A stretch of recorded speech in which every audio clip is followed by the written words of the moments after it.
दरम्यान आज नाशिकमधल्या सर्व बाजार समित्या बंद आहेत। अजित पवारांच्या निधनामुळे हा निर्णय घेण्यात आला।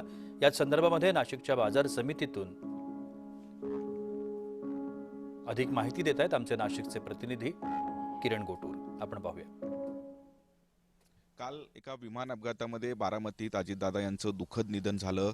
या सगळ्या घटनेनंतर संपूर्ण महाराष्ट्रामध्ये शोकाकुळ वातावरण आहे।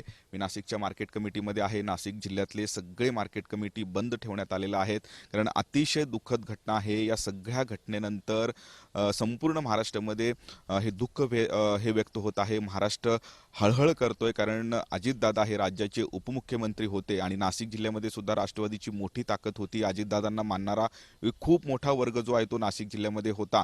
नाशिक जिल्ह्यातील कांदा असेल, द्राक्ष असेल, भाजीपाला असेल, या सगळ्या कृषी मालांसाठी अजितदादांचा योगदान खूप मोठं आहे। पण कालच्या या सगळ्या दुःखद घटनेनंतर नाशिक जिल्ह्यातले सगळे मार्केट कमिटी बंद ठेवून व्यवहार जे आहेत ते बंद ठेवण्यात आल्याचं आपल्याला बघायला मिळतंय। अजितदादा राज्याचे उपमुख्यमंत्री होते, राष्ट्रवादीचे महत्त्वाचे नेते होते।